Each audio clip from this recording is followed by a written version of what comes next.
Since Stacey Abrams announced that she would be running for governor in Georgia to unseat Brian Kemp, almost every poll taken concerning their runoff has shown Stacey losing this race. And one of the chief reasons that she may possibly lose is due to the lack of support from black voters in the state of Georgia who appear to have become disillusioned with the Democratic Party after 58 years of blindly supporting them to no avail. Now, at one point, Abrams dismissed the concerns of her lack of black voter support, calling it a manufactured crisis. Abrams was quoted as stating, "I think that the manufactured crisis is designed to suppress turnout.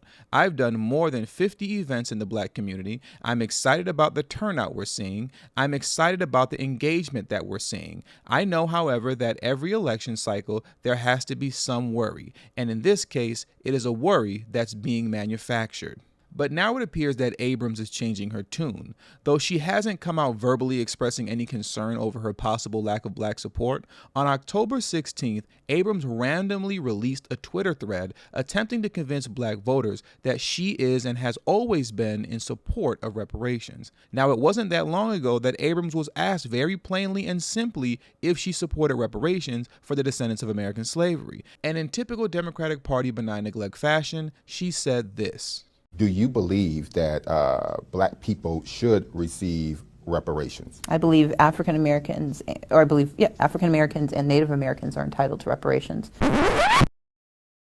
As well, but let me ask you this then.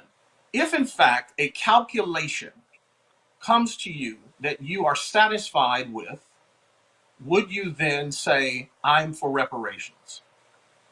The answer is it would depend on what it was and will it include Native Americans as well. Benign Neglect 101, ladies and gentlemen. Every Democrat knows to never ever make, agree to, or co-sign a commitment to do anything specifically for black Americans. Whenever a question of this nature is ever asked, always pivot the conversation into a people of color, black and brown, minorities, and marginalized group answer. Do you believe that black people should receive reparations? I believe African Americans and Native Americans are entitled to reparations. We are the two communities who were legally disenfranchised from the inception of this country, and we are the two communities who had legal structures that were put in place for such a long period of time that our ability to achieve and access opportunity at a level that was commensurate with the rest of America was just not available. Once again, Stacey Abrams delivered a classic benign neglect answer. But now, in a desperate attempt to sway black voters in Georgia to vote for her, she releases a Twitter thread attempting to clean up her image around the topic of reparations. Now, as it pertains to this particular Twitter thread, Abrams is responding to a video that has gone viral of her on social media, in which a gentleman who goes by the Twitter username @GThePilot asked Abrams if she supported reparations, to which it was unclear what her answer really was, if we're being honest. But according to G the Pilot, the man who shot the video, her response was no. That's right, y'all. Hey, excuse me, I'll talk to you real quick. How you feel about us getting reparations? I'm sorry? How you feel about black Americans getting reparations? You said no reparations? Now, after this video went viral, some time had passed, and then she decided to release this Twitter thread. Why I said yes to reparations, but how you heard no. A not so brief thread on reparations, my track record, and attempts to distract you from what really matters. I was recently asked about reparations in Athens. The sound is obscured, but I said yes to reparations. I always have, but I will never mislead black people by pretending this is easy. I've had a whole convo about my position as well as what needs to happen next. Here's the truth. For most of my life, I have fought to deliver #tangibles for black communities, and I deeply believe support must be earned. Black people have long been the margins of progress and wealth generation in this country. As someone raised in the Deep South, my work has consistently focused on closing gaps and centering the needs of black people. 10 years ago, I launched an organization to increase the political power of black people and work to register 1 million voters in our communities to transform the state of Georgia. As governor, I plan to create real #tangible generational wealth in black communities. Under Kemp, it will take 100 years to close the black business parity gap with majority firms. I can close that gap by the time your preschooler goes off to college. The pathway towards change lies in reducing the over-disciplining of black children in our schools, decriminalizing weed, restoring free technical college in Georgia, and supporting our HBCUs. I am committed to it, and other candidates don't even see these issues as worth their time. We need a governor that cares enough to reduce black maternal mortality in our state, to protect the Second Amendment and second graders, and have accountability and better support in public safety. Our communities will no doubt also benefit from more fairness and equity, but directly tackling our issues shouldn't require denying others. We have too much power at risk to be distracted by false choice battles over crumbs. Black voters deserve leadership that sees them, serves them, and believes in them. I am committed to investing in our families and businesses and delivering #tangible benefits to our community. Keep asking tough questions.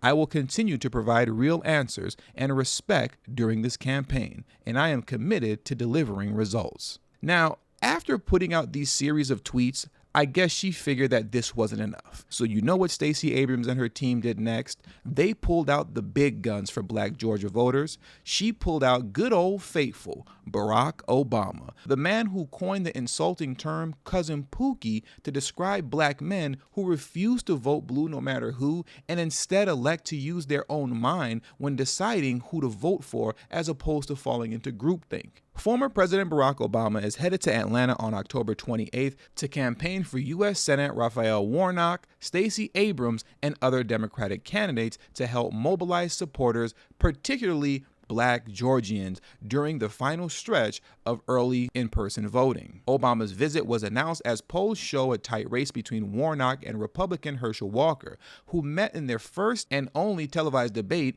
in Savannah on Friday. And Democrats hope he'll give a boost to Abrams, who trails Governor Kemp in her gubernatorial rematch. The location of this visit wasn't immediately announced, but the Democratic Party in Georgia stressed it will focus on driving up early voting participation in Georgia. The 3-week early voting period begins Monday, and Obama's visit will coincide with the start of the 3rd week. Obama has staked out a limited schedule of appearances this campaign cycle, and the Georgia visit is one of his only announced events. State Democrats hope that his trip could drive up black voter turnout and inject more energy into Georgia campaigns in the final stretch of the race.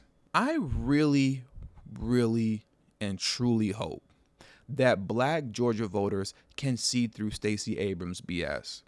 Not only does she not genuinely support reparations, but she's also having Barack cousin Pookie Obama show up on the 28th to trigger you emotionally simply to vote blue. She sat up here and proclaimed all this blackety blackness in her Twitter thread, but at no point in that Twitter thread did she actually present you with a black agenda that she plans on implementing once she gets into office. What she did instead was list off a bunch of general reforms that the Democrats will try to package off as something that they did for black Americans when it really had nothing to do with you and wasn't about you at all. Just like Joe Biden recently did when he signed his bogus executive order pardoning all simple possession marijuana charges on a federal level. Now, I did a video on that about last week exposing who's really benefiting from that, and guess what? It's not black Americans. And if you want to watch that video, I'll leave a link in the description below. But as I close out this video, to my black Georgia voters, all I can tell you is weigh it all on a scale. Don't just vote blue no matter who for the sake of doing it. Go see what the Republicans are talking about. Go see what third-party candidates are talking about. And if nobody is talking about anything, then yes, you have the right to sit this midterm out, and you should never be shamed for doing so. I'm hoping that more of us will take the Ice Cube approach of weighing our options on the scale and presenting our black agenda to both parties, and from there, may the best man or woman win the black vote. And with all that being said, that does it for today's video. So please make sure you hit the subscribe button as well as the bell notification next to the subscribe button so you'll be notified whenever I release a new video. All social media links will be pinned in the comment section below. And also, please make sure you text tdhiphop to number 33222. That's tdhiphop to number 33222. That way you'll get a text notification whenever I release a new video, but it also serves as an insurance plan for myself. So in case YouTube ever gives me the axe, I'll be able to send you a direct link to where you can find me next. And last but certainly not least, for those of you who have a love and appreciation appreciation for the work that I put in on this channel, the number one way you can show your support is through Patreon. For only $3 a month, that will help put me in position to take TD Hip Hop Media off of YouTube. Remember, the goal is not to grow big on YouTube, but to grow independent of YouTube. And for those of you who have issues with joining Patreon, you can also hit the join button that's next to the subscribe button, and that way you can become an official channel member for as little as $3 a month as well. And lastly, if you haven't already, please make sure you join the emailing list. There is no way that I can go independent of YouTube if I cannot take the audience with me. And the link to that will be pinned in the comment section as well. Thank you for your time, and until the next video, peace.